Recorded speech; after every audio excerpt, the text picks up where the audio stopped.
हजारों वर्ष गुजर गए, महाराज की आंखें ना खुली। 86,000 वर्ष के बाद सुनो बाबा की खुली समाधि है रे, बाबा की खुली समाधि है।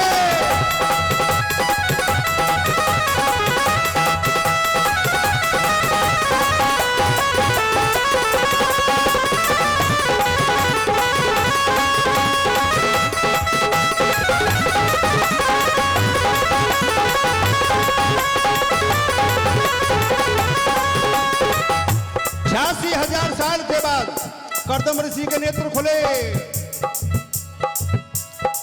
ओम शब्द मुख से निकलो, पैरों में पड़ी दुखियारी है, पैरों में पड़ी दुखियारी है।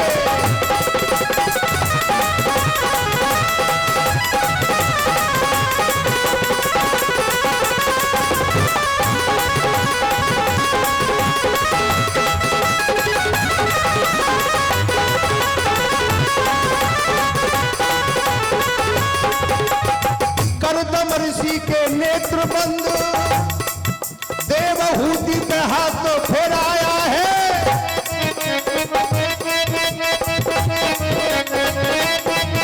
तू कौन पड़ी मेरे चरणों में भैया, मधुरा वचन सुनायो है भैया, मधुरा वचन सुनाया है।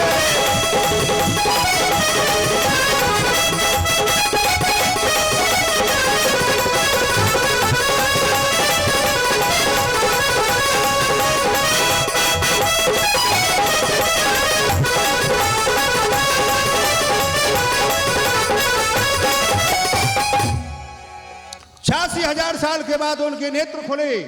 आंख नहीं खुली जब तक ओम ऐसे बोला, देवहूति पैरों में गिर पड़ी। कर्दम ऋषि ने, अरे कौन हो तुम देवी? आंख खुली, देवी आप कौन हैं? देवी बोली, महाराज याद करो, कभी किसी जमाने में तुम्हारी शादी हुई थी। कई बार ऐसा होता है, कुछ बातों को भूल जाते हैं, फिर अपने दिमाग को पीछे ले जाते हैं। उन्होंने थोड़ा सा, अरे हाँ मेरी शादी तो हुई थी। अरे तुम वही हो? महाराज मैं और कहाँ जाती? मैं कहाँ जाती? अरे देवी हमसे तो बड़ी भूल हो गई, हम तो समाधि में बहुत लंबे समय तक बैठे ही रहे। तुम्हारे सारे कपड़े गल गल के गिर गए, तुम्हारे शरीर में खून मांस भी नहीं रहा, गोरा रंग काला पड़ गया, हड्डी खाल रह गई बस। ओहो ये तो बड़ा बुरा था। मैं भी ऐसा ध्यान में खो गया, इतने हजारों वर्ष गुजर गए। बोली, महाराज कोई बात नहीं, अफसोस क्यों करते हो, तुमने अच्छा काम किया है, मैंने तुम्हारी सहायता करी। कर्दम ऋषि कहने लगे, देवी हम तुम्हारी नियम भक्ति से बड़े प्रसन्न हैं, कुछ हमसे वरदान मांगो। देवहूति बोली, महाराज मुझे क्या वरदान चाहिए आपसे? अरे आप ठीक ठाक रहें, आप ऐसे ही हमारे साथ प्रेम करते रहें, बस यही होते प्रभु, क्योंकि पति ही परमेश्वर है, और क्या चाहिए। लेकिन मैं आपको एक बात याद दिलाना चाहती हूं, जब हमारी शादी हुई थी तो मैंने एक वचन लिया था आपसे, आपको अगर याद हो तो। कर्दम ऋषि बोले, याद दिलाओ। कि हमने वचन आपसे ये लिया था कि चाहे तुम सारी जिंदगी भगवान का भजन करना, लेकिन जीवन में एक बेटा मुझे जरूर देना, क्योंकि गृहस्थ के जीवन में जब तक संतान नहीं होती है तब तक रौनक नहीं होती है। कि हाँ मैंने वचन तो दिया था एक बेटा का, तो बस महाराज आप उसे पूरा कर दो, बस मेरी यही कामना है। कर्दम ऋषि बोले, ठीक है जाओ, ये बिंदु सरोवर है, एक तालाब था, डुबकी लगा के आओ। देवहूति का शरीर जर्जर हो गया था, बिल्कुल ठोस जैसा शरीर, बेचारी धीरे धीरे धीरे धीरे धीरे गई, और जैसी डुबकी लगाई और डुबकी लगा के जब बाहर निकल करके आई तो महारानी जैसा शरीर हो गया। इतना सुंदर, इतना चमक हो गई शरीर में, इतने सुंदर सुंदर कपड़े, इतनी दासियां संग निकल करके आईं। आज महारानी लक्ष्मी जी की तरह आज देवहूति को लेकर के कर्दम ऋषि के आगे आ गया। अब देवहूति अपने हाथों को देखें, अपने वस्त्रों को देखें, अपने रूप को देखें, फिर कर्दम ऋषि की तरफ देखे। कर्दम ऋषि समझ गए कि इसके मन में हीन भावना आ रही है, क्योंकि ये तो नव यौवना बन गई और मेरा शरीर जर्जर है। बोली देवी बैठो, अभी बैठो।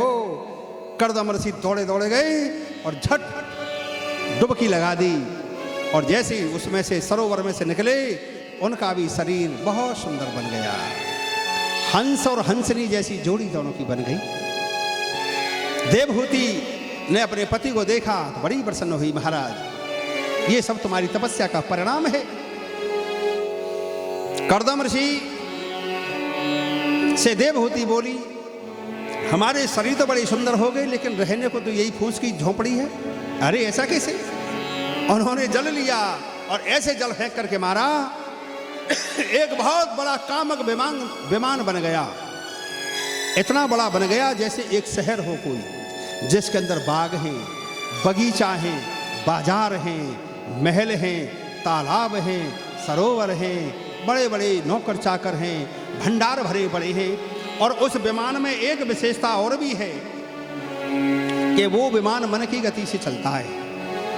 कहने लगे चलो आकाश में ले चलो, आकाश में ही पहुंच जाए, अंतरिक्ष में ले जाओ, अंतरिक्ष में चला जाए, पहाड़ों पर ले चलो, पहाड़ों पे ले जाए, समुद्र के पास ले चलो, उधर ही ले जाए। मन की गति से चलने वाला विमान है कामक विमान। उसमें ना कभी सर्दी लगती है ना गर्मी लगती है। बड़े सुंदर सुंदर सोने के उसमें पलंग बिछे हैं, बैठने के लिए बड़े बड़े गद्दा पड़े हैं, सोफा बिछे पड़े हैं। नौकर चाकर ऐसे हैं कि समय समय पर दूध चाहिए, चाय चाहिए, भोजन चाहिए, क्या खाओगे वही तैयार। और कोई आइटम कभी कम नहीं पड़ता उसके अंदर, इतने भंडार हैं तपस्या के बल पर। अब तो भगवत प्रेमियों हुआ क्या, सुख का जो समय है वो बड़ी जल्दी निकल जाता है। सुख के समय की पता नहीं चलती। जीवन के 100 साल निकल गए। 100 साल निकलने पर कर्दम ऋषि ने विमान को वहीं ले आए जहां से गए थे। देवहूति से कहने लगे, देवी हमारा बहुत लंबा समय भोग विलास में निकल गया है।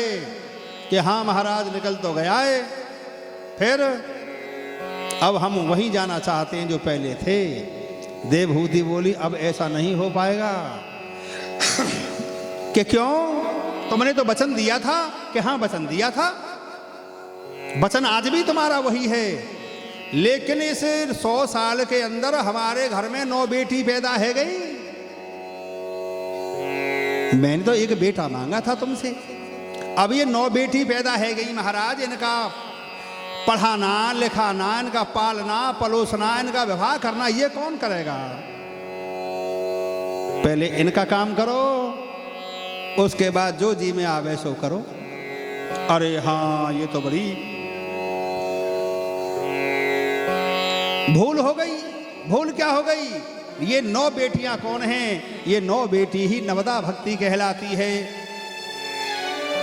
जब 9 बेटियां यानी नवदा भक्ति जिसके जीवन में आती है तो भगवान प्रकट हो जाते हैं। भगवत प्रेमियों, इन्होंने भगवान से प्रार्थना करी कि हे प्रभु,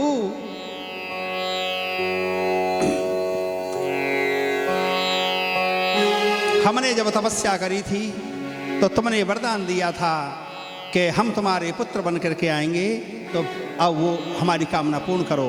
भगवत प्रेमियों, भगवान इनके घर में बेटा बन के आ गए, जिनका नाम पड़ा कपिल भगवान। बोलो कपिल भगवान की जय हो।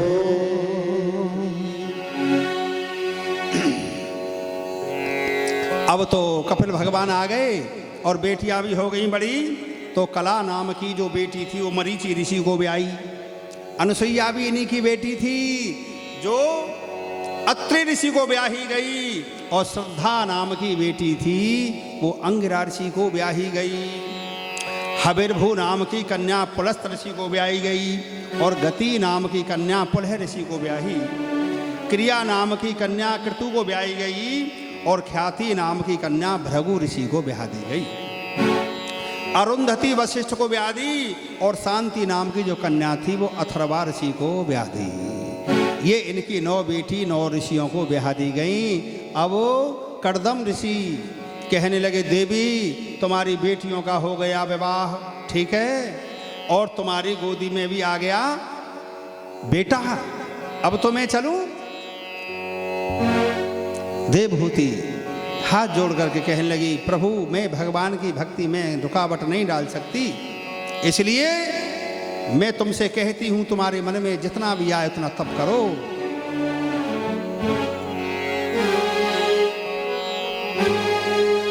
और तेरी बन जाएगी और राम गुण गाए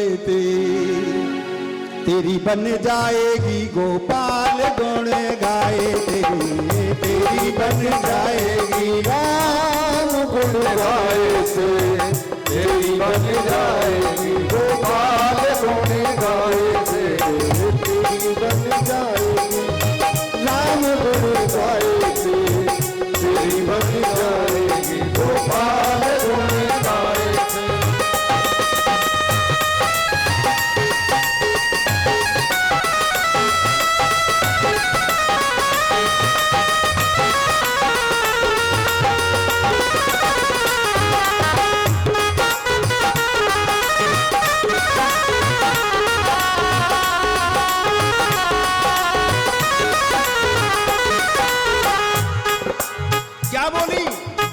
ध्रुवजी की बन गई प्रहलाद की बन गई की बन गई प्रहलाद की बन गई ध्रुवजी की बन गई प्रहलाद जी की बन गई ध्रुवजी की बन गई प्रहलाद की बन गई द्रौपदी की बन गई चीर के बढ़ाए थे द्रौपदी की बन गई चीर के बढ़ाए तेरी बन जाएगी राम गुण गाए तेरी बन जाएगी गोपाल गुण गाए तेरी बन जाएगी राम गुण गाए तेरी बन जाएगी गोपाल गुण गाए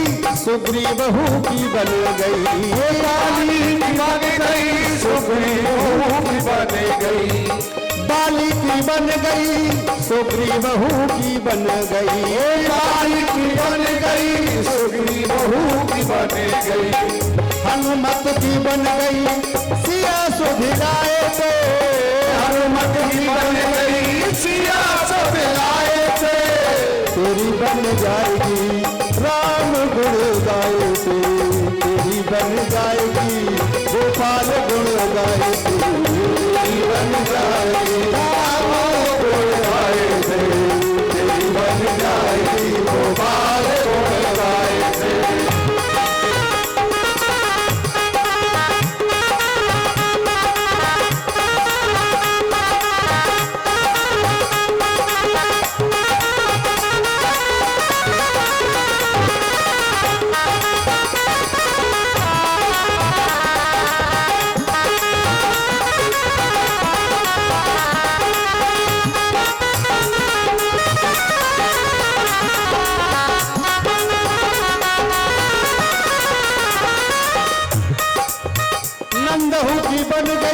यशोदा माँ की बन गई की बन गई यशोदा माँ की बन गई गोपियों की बन गई माखन खवाए थे गोपियों की बन गई माखन खवाए थे तेरी बन जाएगी राम गुण गाए तेरी बन जाएगी गोपाल गुण गाए तेरी बन जाएगी राम गुण गाए तेरी बन जाएगी गोपाल गुण गाए तेरी बन जाएगी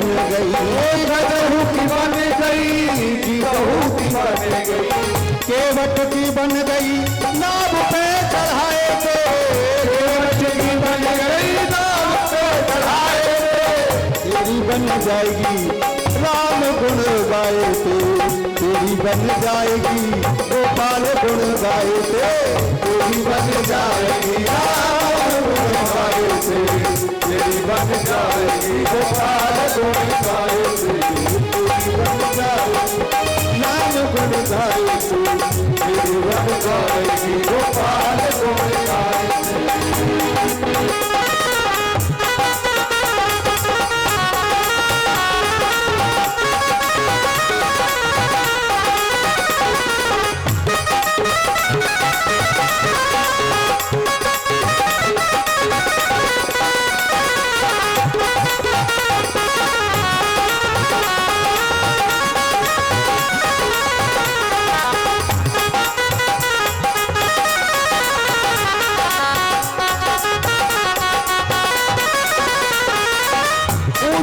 बन गई भीष्महू की बन गई, ऊधो की बन गई, भीष्महू की बन गई, अर्जुन की बन गई, गीता ज्ञान पाए थे, अर्जुन की बन गई, गीता ज्ञान पाए थे, तेरी बन जाएगी राम गुण गाए थे, तेरी बन जाएगी गोपाल गुण गाए थे, तेरी बन जाएगी राम गुण गाए थे, तेरी बन जाएगी राम गुण गाए थे, तेरी बन जाएगी राम गुण गाए थे, तेरी बन जाएगी गोपाल गुण गाए थे, तेरी बन जाएगी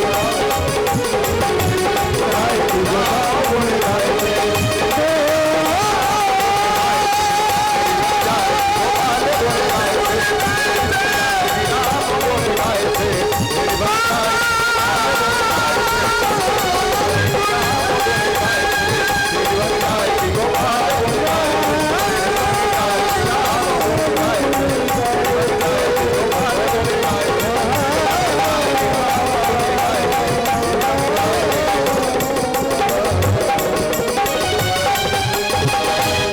श्री सच्चिदानंद भगवान की। सुखदेव स्वामी कहते हैं कि हे राजन परीक्षित,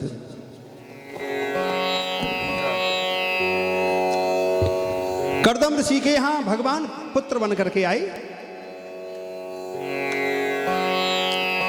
एक संन्यास आश्रम होता है जिसमें साधु होते हैं, एक गृहस्थ आश्रम होता है। उस संन्यास आश्रम से गृहस्थ आश्रम बड़ा है।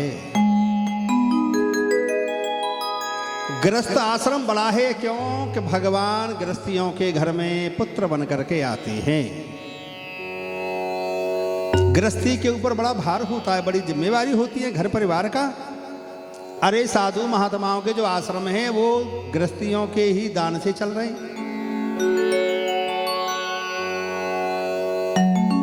साधु महात्मा जो बनते हैं वो भी गृहस्थियों के यहाँ पहले पुत्र बन के ही तो पैदा हुए, बाद में तो संत बने। इसलिए गृहस्थ आश्रम सर्वोत्तम है।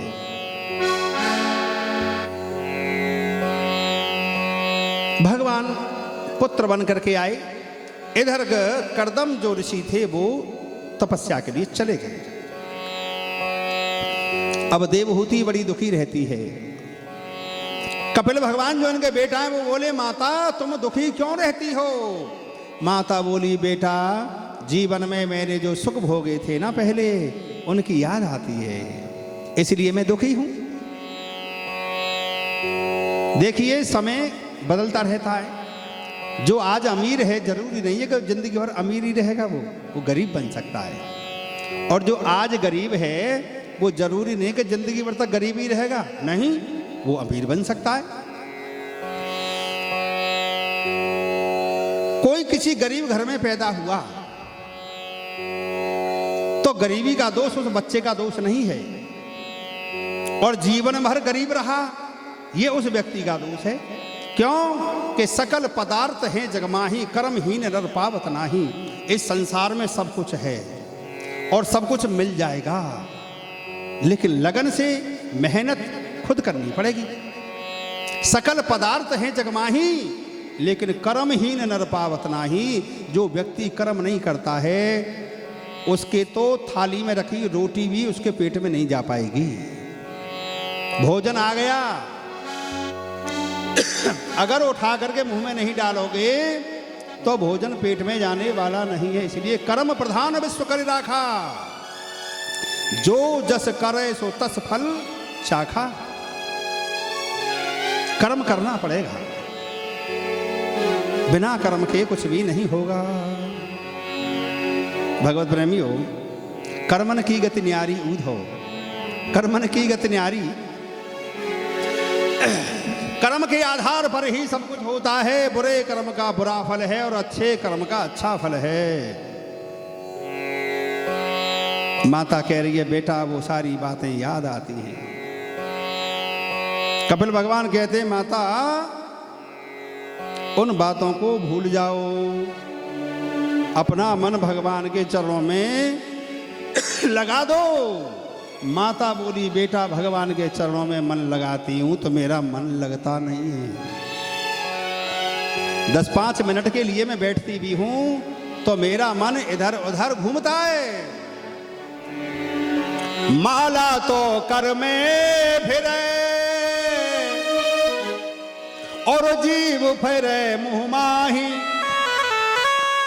मनुआ तो 10 दिस फिरे ये तो सुमेरन नाही।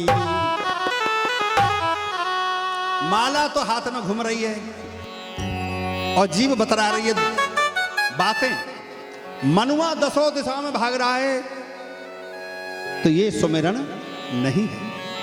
माता अपने मन को एक जगह टेक दो।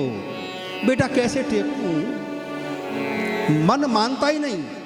क्यों नहीं मानेगा, मन को बिगाड़ा किसने? सुखदेव स्वामी राजा परीक्षित से कहने लगे कि हे राजन, मन जो है ना ये बहुत बड़ी चीज है। मन का स्वभाव और बकरे का स्वभाव एक जैसा है। तो उन्होंने एक दृष्टांत सुनाया। एक राजा के पास एक बकरा था। राजा ने ढोल पिटवा दिया, जो मेरे बकरे का पेट भर के लाएगा उसको 100 सोने के सिक्के दिए जाएंगे इनाम में, और अगर मेरा बकरे का पेट नहीं भरवाया तो जेल में डाल दूंगा। बड़े बड़े ग्वालिया आए जिनकी जिंदगी भैंस गैया चराने में निकल गई, बकरियां चराने में, भेड़ चराने में। हम लाएंगे तुम्हारे बकरे का पेट भरवा के। अब राजा के बकरा को ले जाएं, सबरे दिन घास खवामें। शाम को जब राजा के पास बकरा लेकर के आवे कि राजा साहब हमने तुम्हारे बकरे का पेट भर दिया है। कैसे पता चलेगा? मैं देखूंगा ना। अब राजा बकरा को पुचकार के बुलावे और हरी हरी बरसम की पत्ती दिखावे तो बकरा तो खाने लगे। अब बकरा जब खाए, अरे तू तो कह रहा था पेट भरवा दिया, ये तो खा रहा है, डालो इसको जेल में। काफी लोगों ने नाम लिखवा दिए, हम तुम्हारे बकरे का पेट भरेंगे, हम भरेंगे, लेकिन वह बकरा को कोई पेट भर नहीं पायो। एक छोटा सा बालक था गरीब, वो एक मंदिर में बाबा जी की सेवा करता था। बाबा जी तो वह बालक ने कही कि बाबा कि हाँ बेटा, तो राजा ने ऐसे ऐसे एक खबर करवाई है, अगर तुम पे कोई युक्ति हो बकरा को पेट भरवे की तो मैं माला माल है जाऊंगा। तो बाबा बोले हमारे तो पास तो है भाई, संतों के पास क्या युक्ति होती है, कोई बात ना बेटा, तू अपना नाम लिखवाया। वह छोटे से बालक ने नाम लिखवा दिया और रोज कहने लगे आज फलाने आए, बकरा ले गए लेकिन पेट नहीं भरवा पाए, जेल में डाल दे राजा ने। आज फलाना आदमी डाल दिया। लोभ के चक्कर में आ रहे लोग, सोने के सिक्के मिलेंगे 100। उस बच्चे का नंबर आ गया, बच्चे का नंबर आ गया तो बाबा थे, बोलो बाबा कल मेरा नंबर है, मुझे युक्ति बताओ, कहीं ऐसा ना हो मैं भी जेल में चला जाऊं, मेरी माँ मर जाएगी अकेली है। अरे के घबरावे क्यों है, जब तो बकरा मिल जाए तो सीधो मेरे पास लेके आइयो। वह बालक को बकरा दे दिया। लोग बोले अरे बड़े बड़े ग्वारिया हम पड़े हैं जेल में, खाम खा के सोने के चक्कर में तू चो मरवे जाए। बोलो देखी जाएगी।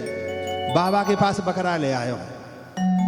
बाबा बोले बेटा या ले जा, ऐसे जंगल में ले जा जहाँ घास का पत्ता भी ना हो, ऊसरा हो, कहीं जंगल पड़ा हो, ऐसे में ले जा और कट्ठा की लपलपी डंडी तोड़ना और पूरे दिन घसीटते फिरना इसको, और हाथ में रखना हरी पत्ती और पुचकार इसके मुंह की ओर करियो, जैसे ही जीभ निकाले ना तो जाके मोहड़े पे मानना।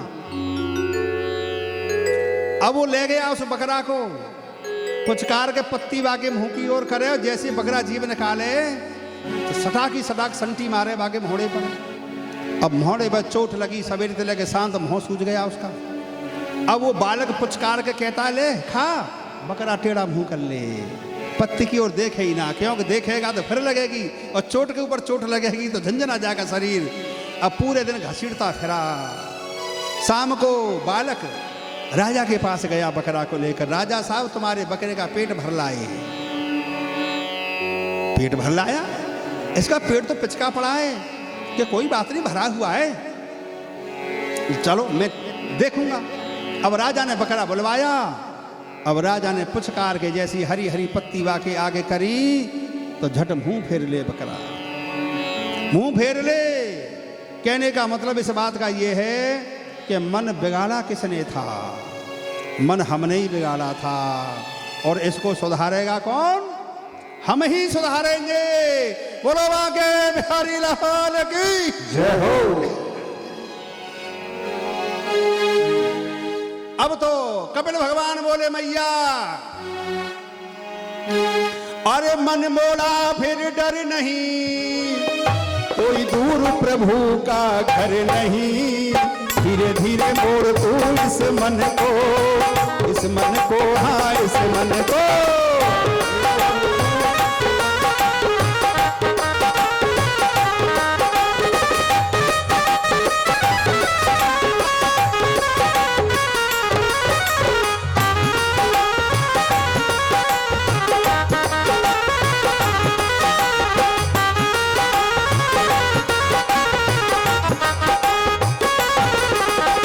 मन लोभी मन कपटी है मन चोर, कहते आए ये पल पल में ओ।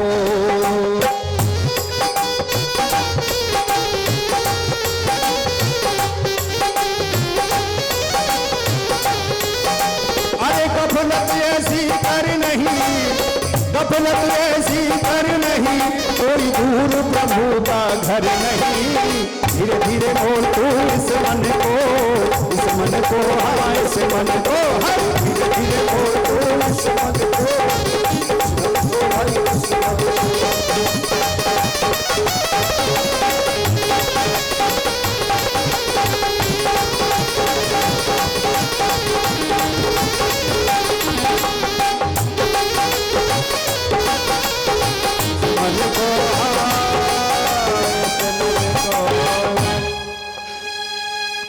मैया को ज्ञान दिया। अब देखो कपिल भगवान माते वो बातें कर रहे हैं जो हमारे तुम्हारे जीवन में बड़ी उपयोगी है।